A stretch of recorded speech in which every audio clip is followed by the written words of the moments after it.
So for those who don't know me, my name's Melissa Jackson. I've been a member of the Society now for about 11 years. And I have just recently, just the last couple of months, become the secretary. So that's sort of been a bit of an interesting shift in role within the club, but thus far I'm enjoying it, and I'm working together with a really great committee, which is fantastic. So almost 2 years ago, I was very fortunate to get to go to Madagascar, travelling with Guillermo Rivera from Plant Expeditions, who has joined us tonight, all the way from Florida, Sarasota in Florida, and also with a Malagasy company that he worked with, the owner of which is Benja Ramanandoria, who's from, and you have to forgive me if I'm stuffing up any of my Malagasy pronunciations, but I believe it's Arti Madagascar Tours, okay? And so for those who saw my talk that I did back in January, which was my first Madagascar talk. I didn't know at the time that I did it that I was actually going to be doing a second presentation. But like many plant-loving people, you know, my reason for going to Madagascar was to see the baobabs. And I must admit, I wasn't at all disappointed and feel very, very lucky to have been able to see 3 of the island's 6 species. Andansonia, Didierea, which is here, and the growth feature of these plants does vary depending upon the habitat that they're growing in. So they can be quite tall like these at Avenue of the Baobabs, or much shorter and squatter and fatter like these ones seen here, which are no, I'm not going to try and pronounce the name of the town where it was, as well as Rubro steeper, and Andansonia Czar, as you can see here. So got to see 3 of the island's 6 species. And of course, you know, at some point I really want to go back and see the remaining 3 species, Madagascariensis perryi and and I practiced all these names, Suarezensis. Plus I've added seeing digitata, the African species, and of course our own Andansonia gregorii, the Aussie species, in habitat to my bucket list. Before I die, I'm determined to see them all.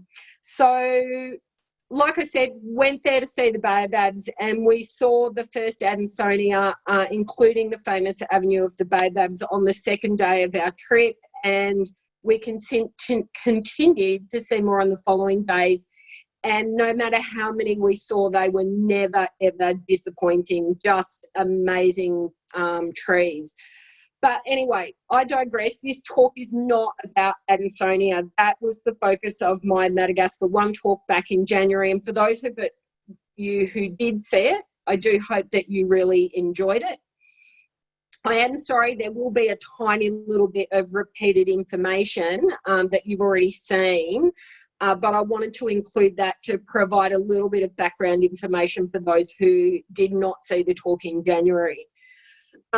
If you were tuning in to see baobabs, I'm sorry, this little snapshot is pretty much all you're going to see, but in this really, really beautiful country, there are so many other amazing things to see and to talk about, and it's those other experiences that some of those other experiences that I want to share with you tonight. So before I start sharing pics of some of the amazing plants, let me tell you first a little bit about Madagascar. So it's the world's 4th largest island, and it's located in the Indian Ocean, about 400 kilometres off the east coast of Mozambique. So here's Mozambique, here's Madagascar, and of course here's Australia. So it's about 9,000 kilometres from Melbourne to the capital city, which is about where that little star is. So if you have a look at the lines that I've drawn here, you can see Madagascar is on a similar latitude to Northern Australia. And so like Northern Australia, it doesn't tend to have the typical, 4 seasons, but just tends to have 2 seasons, a wet and a dry season. The wet season tends to start in about late November, but some regions only get rainfall in a single month of the year. Unfortunately, if you are planning to travel to Madagascar, the wet season does restrict your ability to travel in certain areas. So if you're doing a trip, it's a really important consideration to think about where on the island you're wanting to go, and the suitability of being able to travel there during the wet season, which runs from November through until about April. So from a geographical perspective, Madagascar has 3 really distinct regions. So the east coast here is mainly lowland tropical forest, as this region gets the majority of the rainfall coming in off the Indian Ocean. The Central Highlands, which is the white region here, is the most populated part of the country. It's subhumid forest along with agriculture such as terraced rice growing and grassy grazing areas. The west and south coast are in the rain shadow of this Central Highlands. So all of this region, this sort of browny green, the orange and the yellow, sits in a rain shadow. And so these are the driest parts of the island, where you find, of course, the most interesting plants that we all absolutely love. These areas are mainly dry deciduous forests like the Baobab, succulent woodland with lots of aloes, euphorbias and other succulent species, and of course spiny forests, which is like the Didierea and Alluaudia and Pachypodiums, for example.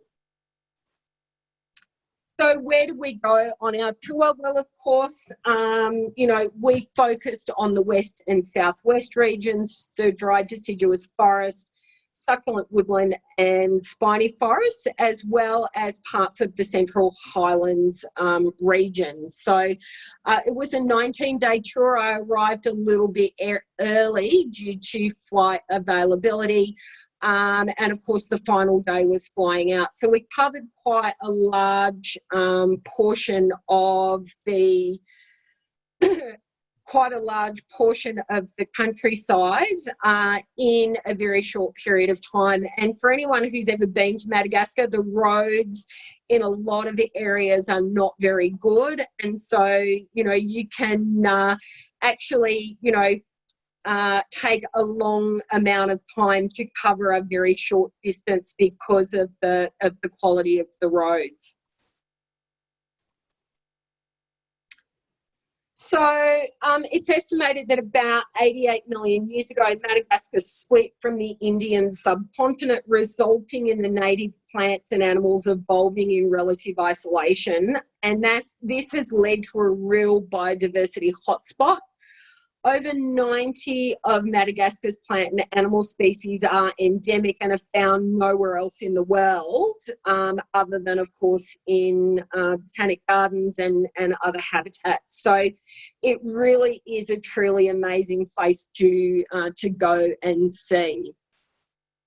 So fauna-wise, approximately 75% of the fauna is endemic, and of course the most well-known of the fauna of course are the lemurs, and we were very fortunate to see a good selection of lemurs while we were there, and of course also Madagascar's chameleons, which are very well recognised, but they also have an enormous selection of birds and amphibians as well.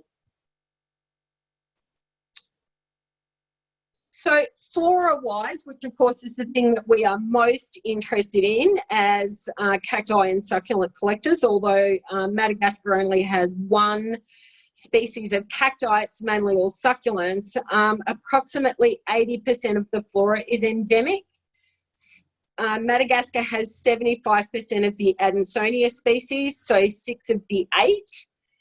Which was the focus, as I mentioned before, of my last talk, and then 55% of the Didierea family species, the Alluaudia, Alluaudiopsis dacarii Didierea species, which I'm going to be talking about this evening, as well as 80% of the world's Pachypodium species, which I'll also talk a little bit about tonight, as well as a huge number of aloes, 645 orchid species, and 170 species of palm. So no matter what kind of plant lover you are, I think Madagascar really does have something amazing to offer. So getting on now to talking about these amazing plants. So focusing on the spiny prickly ones in this talk. So there are 2 species of Didierea and both are endemic to Madagascar. So unfortunately, we did not see Didierea trollii in habitat, but we did see it at the Arboretum de Antsike, which is a small botanic garden that's privately owned near the city of Toliara on the southeast coast. So this is trollii here. It has quite a sprawling juvenile growth pattern in comparison to Madagascariensis, which you can see over here. Once it gets beyond juvenile age, it starts to get more upright growth like Madagascariensis, but it will maintain juvenile growth that's sort of more sprawling and closer to the ground. It also has shorter spines than Madagascariensis and shorter and broader leaves. Madagascariensis is commonly known as the octopus tree, and I think when you look at this with the arms sort of waving around everywhere, and you can imagine it blowing in the wind, I really do think it does look a bit like an octopus.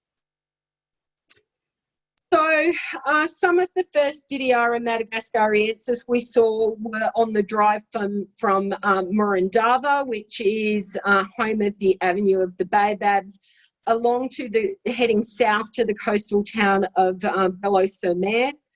But we saw many others continuing along the coastal route over the following couple of days, through to Maja, then on to Andava-Doaka and to Efati, through to the city of Toliara on the coast, which is the largest of the cities in the south in Madagascar, apart from the well-known Fort Dauphin. So a lot of the Madagascariensis that we saw were sort of more singular, isolated plants like this, or in quite large forests like you can see here.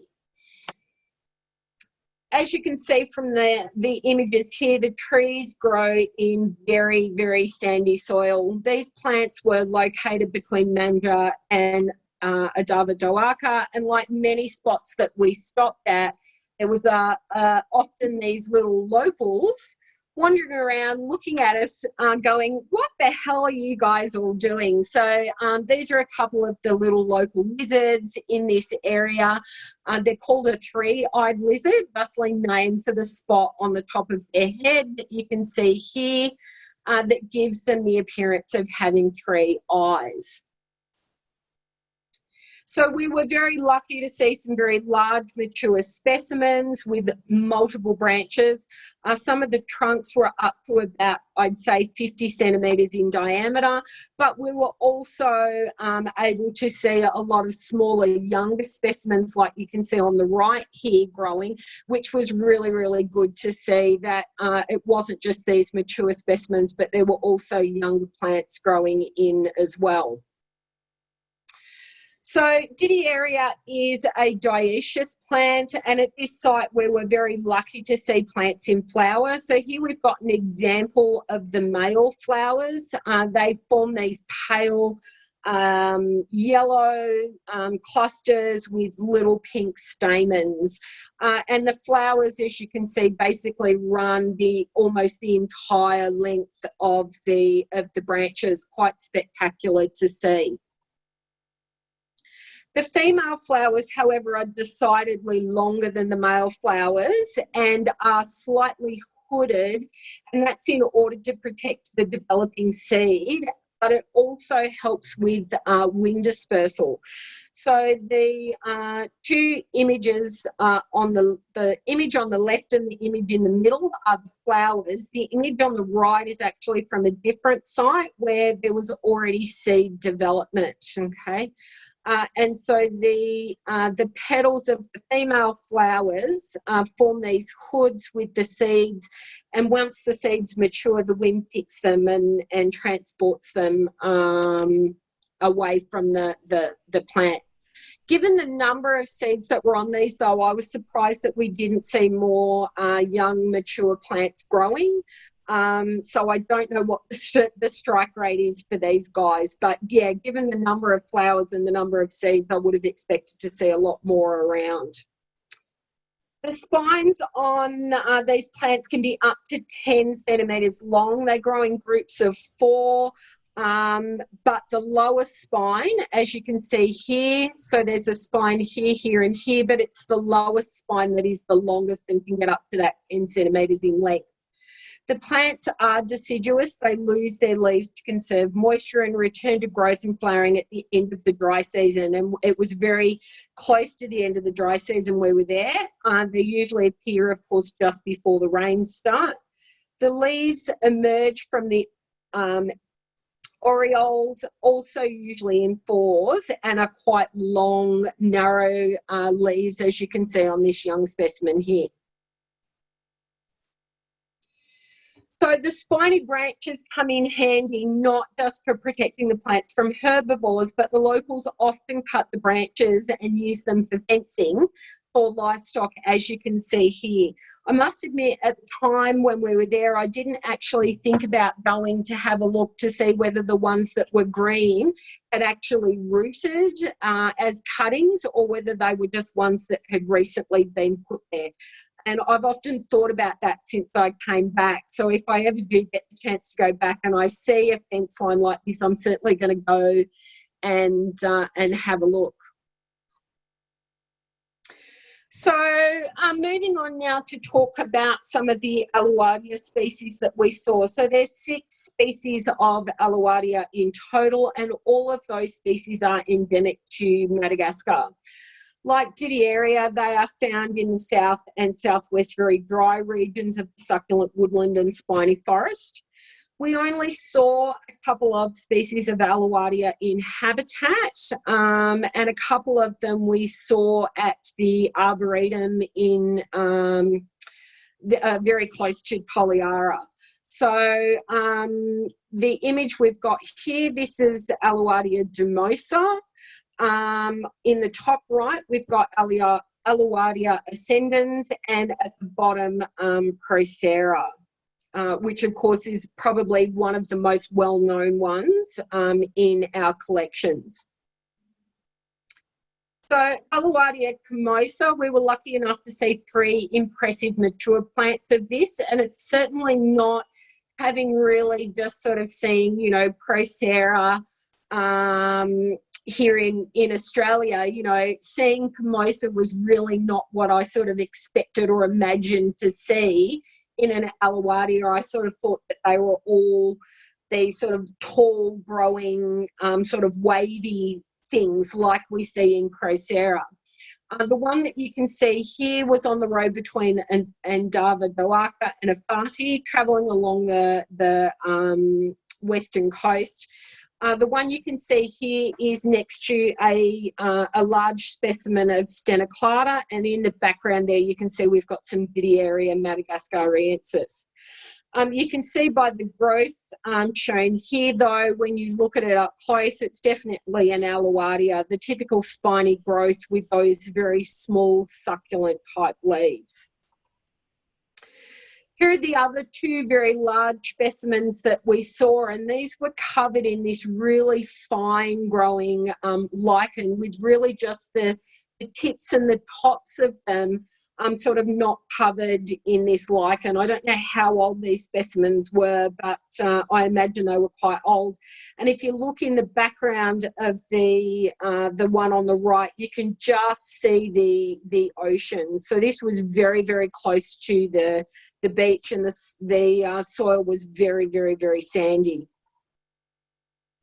So if you like beaches and beautiful crystal blue waters, then the west coast of Madagascar is really, really well worth the visit. I'm personally not a swimmer or really a beach goer, but the waters there were just absolutely beautiful and spectacular to look out on. And so that this is the, and I'm having a mental blank, I should have popped it on my notes. It'll come back to me. Guillermo's probably sitting there going, you idiot, how can you not remember that?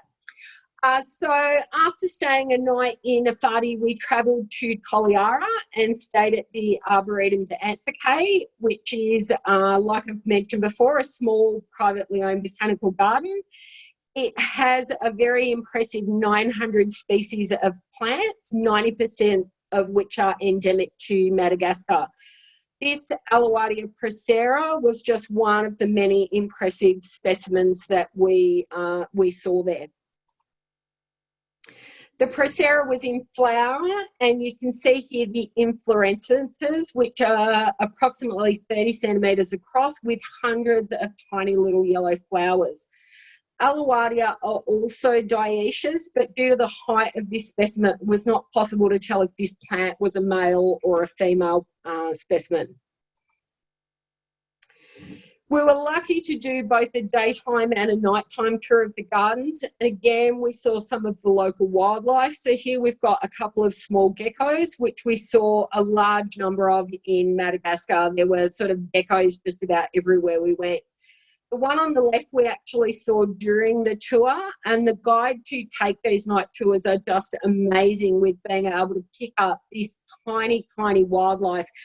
These two little geckos would have only been about the length of my hand, even a bit smaller than that. And you're wandering around in the pitch black dark, and these guys have got this tiny little torch, but they're able to find these little creatures, little frogs, insects and stuff, you know, like it's broad daylight. It's really quite amazing. The one on the right was actually hanging around on the wall of my room when I returned back at the end of the night. So that was a nice little additional surprise. In addition, on the night tour, we were very lucky to see a mouse lemur. They are the smallest of the lemur species in Madagascar, as well as some other creatures and, of course, bugs, including this very large cockroach. Everyone else on the tour was very surprised to see me being quite happy to pick it up and hold it in my hand because they discovered quite early on the tour that I'm actually very arachnophobic. And so I think they kind of assumed that I didn't like anything that was small and with legs. So long as it's got 6 legs, I'm more than happy with it. But the second you add on that extra set of legs and give it 8, you will not get me anywhere near it. I'm as far away as you can possibly get. So leaving Toliara, we headed towards Ranohira and stopped to see this Alluaudia humbertii growing in the open just off the side of the road. So if you're wondering here what you're supposed to be looking at, it's this shrub right here. And again, not what I would particularly expect to see an Alluaudia looking like. So in a bit of a close-up here, you can see it has a very sprawling growth in comparison to Alluaudia ascendens that we commonly grow in our collections, but it can also grow quite tall. And thanks to our driver and local guide, Benga, for standing next to it for me to show me the height of this specimen. The spines are quite short, like on Procera, but it has that typical paired leaf structure that is observed on all of the Alluaudia species. On returning to the vehicles at this stop, we were really lucky to meet a local with his kids. Zebu are the cattle that are found on Madagascar, and they're commonly still used for transport like this, like very, very commonly, as well as also being used for meat and milk production. So moving on now to talk about the Pachypodia. So Pachypodia have a very, very broad distribution in Madagascar. They're found from the very northern tip through the central highlands as well as the west and south of Madagascar. There are 25 species of Pachypodium in total. 17 of these are endemic to Madagascar. The images I've got here is the locality of what was actually our very first plant stop on day one of the tour, several hours out of the capital city, Antananarivo, near Mandotu in the Central Highlands grassy plain regions, as you can see. All of the underlying ground is limestone, so the actual topsoil layer is very, very thin, as you can see, with this very, very stony or rocky underground. And so we saw the first of our Pachypodiums. It was well worth the stop, even though the wind was really, really blowing, and we had several hours of driving still to go to reach the hotel. The very large clumps of Pachypodium densiflorum that we saw were certainly very impressive, and of course they also had some lovely flowers to show us. Day 3 and 4 and 5 basically consisted of a return trip to the town of Bika to visit Singing National Park, which is probably one of the more famous or well-known national parks in Madagascar. If you've seen any of David Attenborough's shows that he did on Madagascar, he certainly goes to Singing National Park and talks about the lemurs that are found there. We had a really wonderful canoe ride up the Manambolo River, including a couple of paid stops before arriving at the stop to do a walk into the national park. But even travelling along the river, the limestone cliffs themselves were beautiful with all of the different colours, but the amazing plant life that was growing wherever they could take root on these cliffs was just absolutely amazing. Everything from aloes, pachypodiums, trees, euphorbias, you name it, just absolutely growing everywhere. And it's certainly, living life on the edge, which as we go along with the Pachypodiums, you'll see they have this little tendency to want to live life on the edge of cliffs with the most absolutely spectacular views.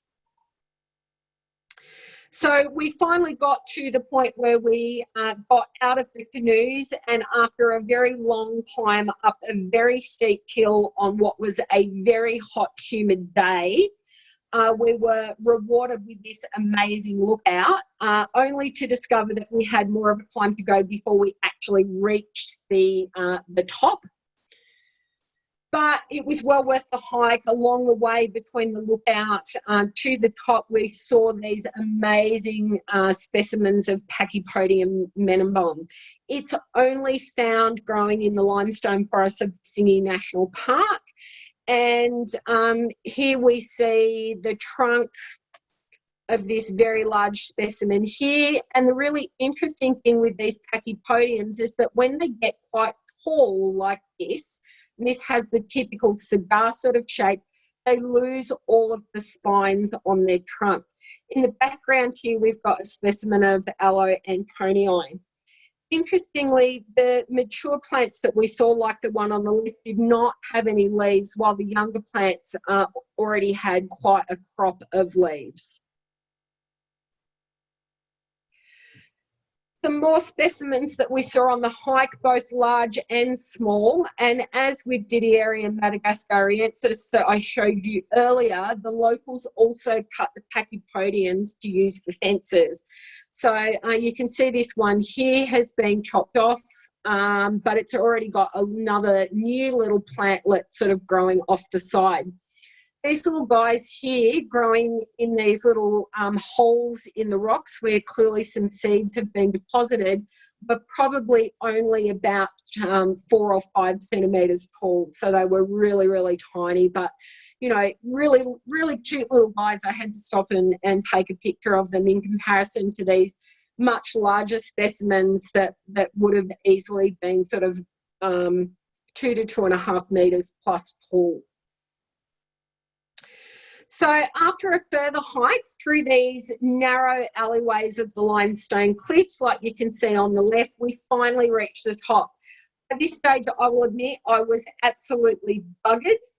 I basically let everybody else go ahead and I buggered off back and found a really nice, cool, shady spot to sit down and wait for them to come back. I was absolutely hammered.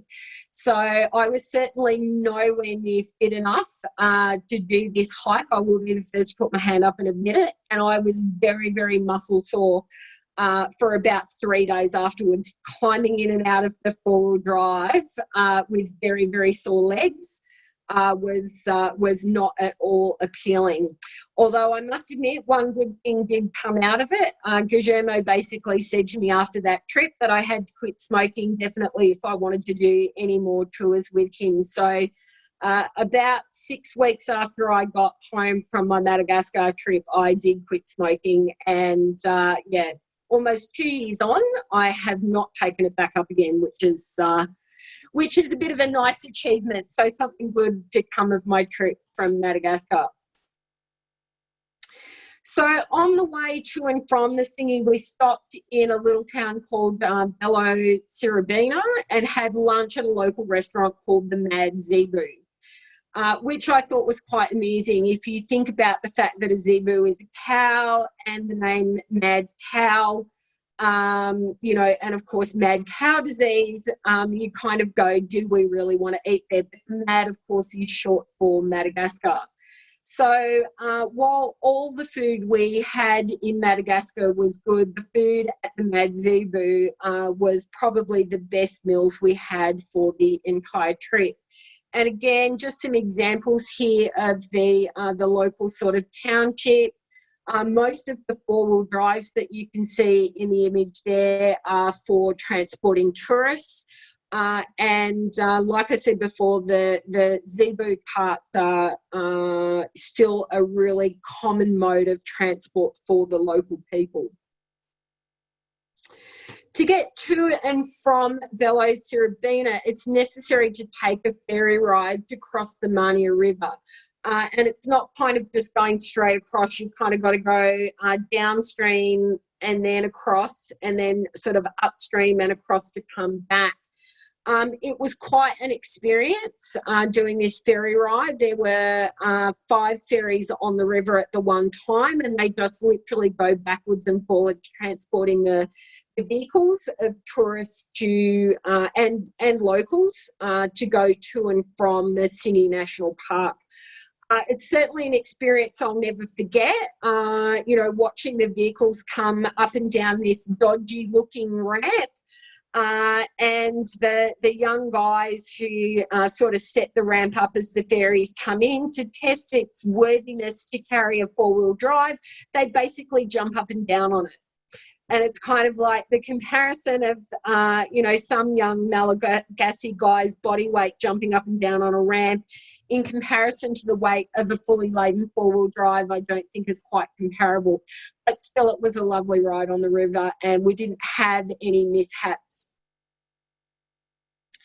So travelling from the ferry ride back to Morondava, we stopped to see this amazing Pachypodium rutenbergianum.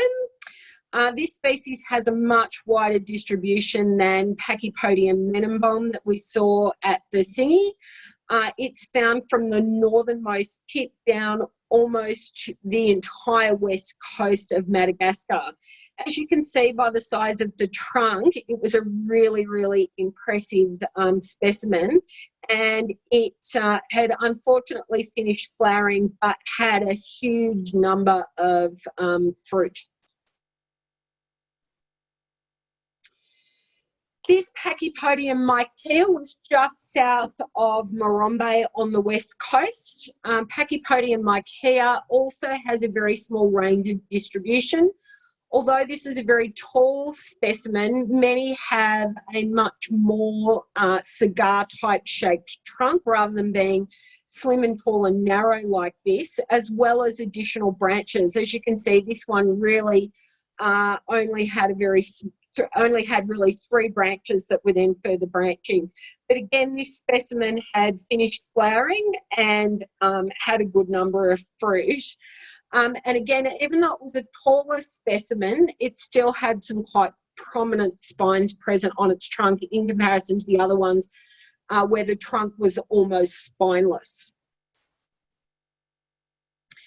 We were not fortunate enough to see Pachypodium bi in habitat. This is a well-known Pachypodium in collectors' collections, but we did see this one at the Arboretum in Toliara. They had 2 very large specimens that you can see here. It's only found in the southwest of Madagascar, and in a mature specimen like this, again, you can see the trunks are almost totally smooth, almost completely absent of spines. Again, not lucky enough to see them in flower, but one of the specimens did have a very large number of fruit present. So I would have really loved to have been there when these guys were in flower, given the number of fruit. So moving on from Toliara, we headed to Ranahira. And for me, the most impressive and my favourite place in all of Madagascar was Asalo National Park at Ranahira. Asalo National Park protects over 800 square kilometres of limestone massif surrounded by these amazing grassy plains. And I found that no matter where I looked when we were in this national park, the views were just absolutely spectacular. So I was frequently lagging behind the rest of the group. I kept getting yelled at by the guide and the other members of the group to catch up because I'd stop like I am here and take a little sit somewhere and just look out on the magnificent views. They really, truly were amazing. But of course, we weren't there to look at the views. We were there to look at Pachypodium gracilius. So there are 3 subspecies of Pachypodium rosulatum. Gracilius was formerly a subspecies of rosulatum, but it's now considered a species in its own right. Gracilius is only found in the Asalo Massif, so it's the only place it occurs in Madagascar or anywhere in the world. And you can see the specimens that we saw. We were very lucky to see some very large mature specimens, but sadly, even in somewhere like Madagascar, graffiti exists, and you can see ones like this where people seem to take pleasure in writing their names on them, which is a little bit sad. So I mentioned before that Pachypodiums like to live on the edge, and I was fascinated by the fact that gracilius, every time I looked over the cliff edge to admire the beautiful view, I just saw hundreds of these amazing Pachypodiums, sometimes buried in grass like this, where you only knew they were there by the flowers, other times where you could see the actual plants themselves. But just, you know, imagine you know, being a Pachypodium and spending your life living on those cliffs, looking at that amazing view. And all of the specimens we saw were just massively in flower. And so, unfortunately, I did not get a good clear picture of any of the flowers to show you from gracilius. But as I said, lots of really lovely large specimens. So, of course, whilst we were in Asalo National Park, we were also happy and very lucky to see some locals, a bit of local bird life, some lemurs, a chameleon hiding up here in the bushes, as well as a couple of the local lizards. The spiny-tailed lizards are very, very common in Madagascar, and we saw a number of those around. The next day we moved on from Asalo, heading towards Under Reserve, and we had quite a number of stops that day to see Pachypodium along with Euphorbia, aloe and other plants. At this stop where we stopped to see Euphorbia millii, which you can kind of just see poking out the back here, there was lots of Euphorbia millii. We saw Pachypodium horrumbense. It's very similar in appearance to densiflorum, but identifiable by the long pallets on the flower. Don't stress me. Yeah, it's broken. I need to put everybody on mute. Bear with me 1 second. No.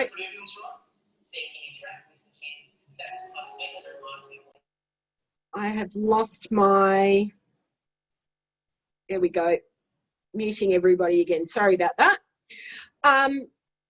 So unfortunately, I didn't get an image of the flower of densiflorum, but Guillermo very kindly lent me one for this talk. So it has a much longer calyx on the flower than Pachypodium densiflorum.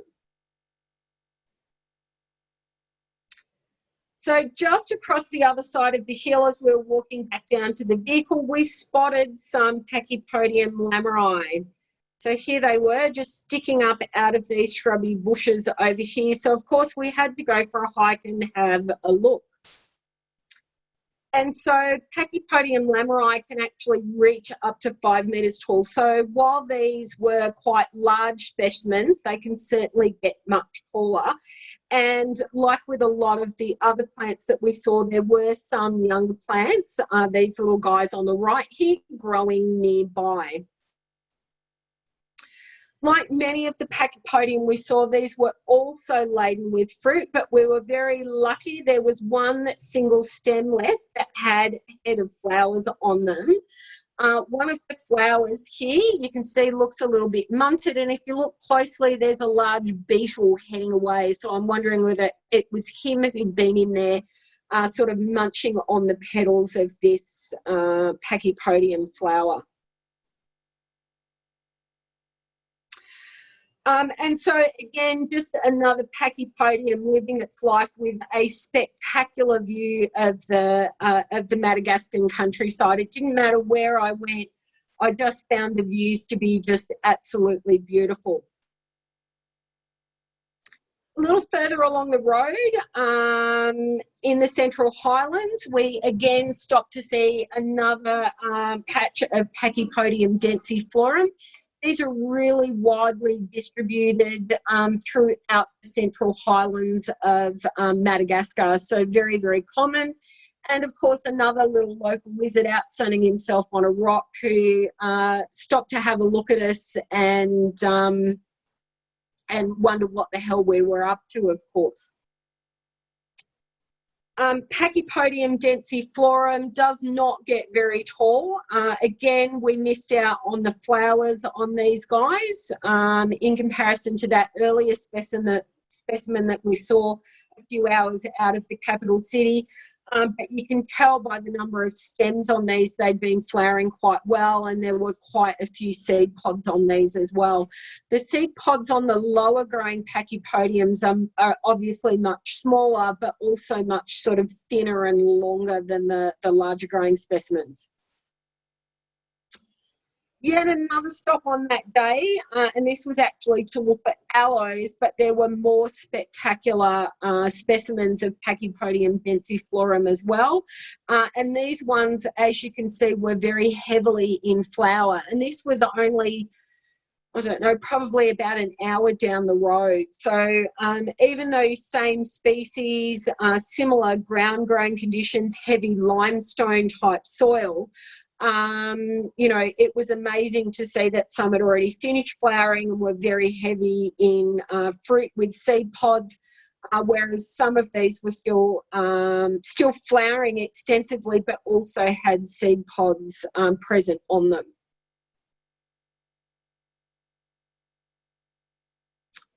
And yet another Pachypodium with a beautiful bit of Madagascar scenery to sit there and spend its time looking at. I was just, every one of these places we stopped, the views were just absolutely astounding.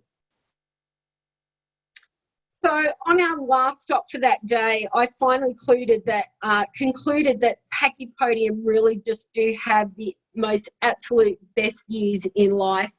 And if reincarnation really is something that's possible, then I want to come back as a Pachypodium and live with one of these amazing Madagascar views. I could quite happily sit there and look at those mountains all day. And so at this stop, you can see here we've got Guillermo along with another one of our fellow travellers, a really nice young guy who was from South Africa, looking at a really big clump of densiflorum. There was also Euphorbia millii at this site, but you can just see the enormity of the number of patches. So one here and here and here and here and here and here. And of course, lots of plants up here where you can see everybody walking further up the hill. These were also quite extensively in flower, as you can see here. And I was lucky enough to get a nice close-up picture of these densiflorum flowers. I tended to find I'd have it in focus with either my phone or my camera, and the wind would blow just as I'd press the button. And of course the movement, when you're trying to do a close-up like that with the wind just moving it around, makes it go out of focus. So while I think I was getting a good shot when I actually got home, even though I took hundreds of shots, I only sort of ended up with a few good ones of the Pachypodium flowers.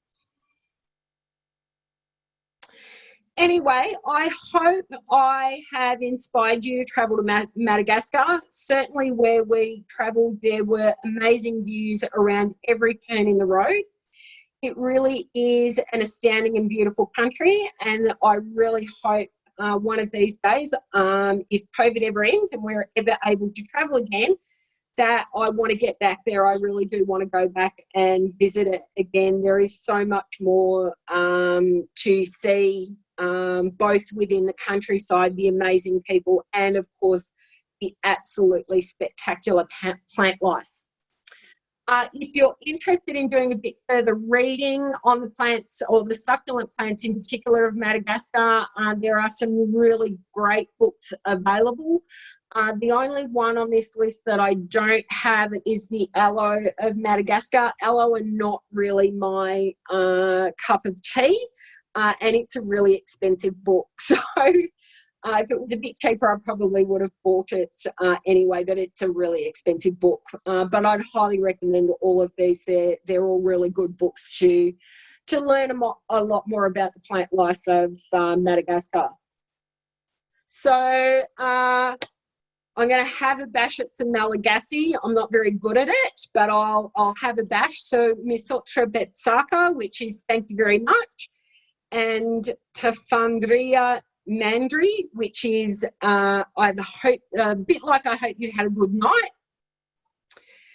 And thank you again very much to Guillermo Rivera from Plant Expeditions and Benja Ramandoria from Arti Madagascar Tours. They were absolutely amazing guides, took amazing care of us, made sure we had a fantastic experience.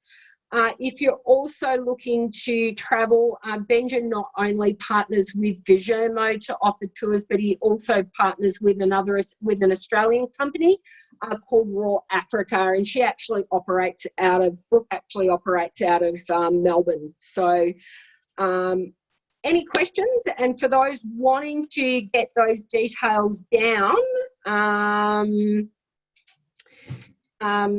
leave this up while we take questions.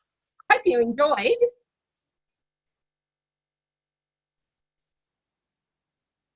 Melissa, there's much pillaging going on over there with the plants, you know? Yeah, like a lot of places. Yeah. It seems so isolated and whatever there. It's sort of a bit different to the Americas. There seems to have a lot more people around. But COVID seems to bring that sort of stuff on, doesn't it? Yeah, pillaging not just of the plant life, but particularly reptiles. I've since having come back, I probably follow about a dozen pages on Madagascar since I've come back. And one of the ones that I see come up most often is the Pachypodiums. and they're land turtles. I've forgotten the name of their land turtles, but their land turtles are often pinched from habitat for export overseas illegally, of course, which is really, really sad. Yeah, really sad. Thank you. Yeah. Melissa, did they have, hasn't there been an outbreak of rabies or something? Like, I think quite a few trips have been cancelled, haven't they? No, not well. I've not heard of any rabies outbreak. The year before, well, when I originally booked to travel with Guillermo, we were supposed to go in 2017. They had an outbreak of bubonic plague, which is the Black Plague. So it might be that was it. That you're was it. thinking of, Simon. That was what they had. Yeah. So yeah, Steve Brockhoff was going on a trip, and that was cancelled. Yeah, so Guillermo postponed to 2018, and we subsequently went then. They do have occasional outbreaks of bubonic plague. Measles is also a problem in Madagascar. It is very much a developing country. It's the 7th poorest country in the world. So a large proportion of the population are not vaccinated, which is why they still have problems of outbreaks like of things like measles. Malaria is also a problem, depending, of course, upon the region that you travel to and the time of year that you go.